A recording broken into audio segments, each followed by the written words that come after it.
السلام عليكم ورحمه الله تعالى وبركاته. مرحبا بكم في هذا الفيديو جديد اللي غادي نبارطاجي معكم فيه واحد الكونكور خاص بالطلبه ديال لا بيولوجي. نتمنى انكم تبارطاجيو هذا الفيديو مع الاصدقاء ديالكم باش هكا الناس اللي عندهم هاد المؤهلات وهاد الشروط المطلوبه يدفعوا ليه، وعلاش لا ان شاء الله يتقبلوا ويخدموا.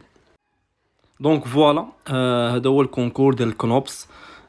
طالبين 14 واحد يكون عنده الدبلوم ديال البيولوجيا والصحه، يعني سونتي ولا لا بيولوجي اي سونتي.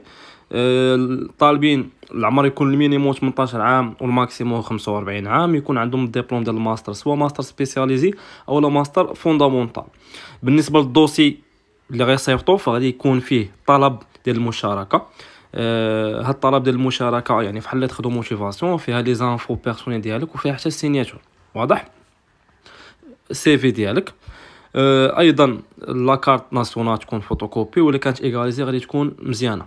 بالنسبه للدبلوم ضروري يكون دبلوم، شهاده النجاح راها ما مقبولاش. وايضا بالنسبه للطلبه اللي عندهم دبلوم من دول اخرى يجيبوا شهاده المعادله، ويجيبوا جوج ديال سميتو ديال الجوايات واضح، ويكون فيهم تامبر. وبالنسبه للناس اللي خدامين فياخذوا واحد الترخيص من البلاصه اللي خدامين فيها باش انهم يدوزوا الكونكور ان شاء الله، ويتقيدوا في السيت اللي غادي نخلي لكم اللين ديالو في الديسكريبسيون. تقيدوا فيه وغتخرجوا واحد لا فورمول وتصيفطوها مع الدوسي واضح.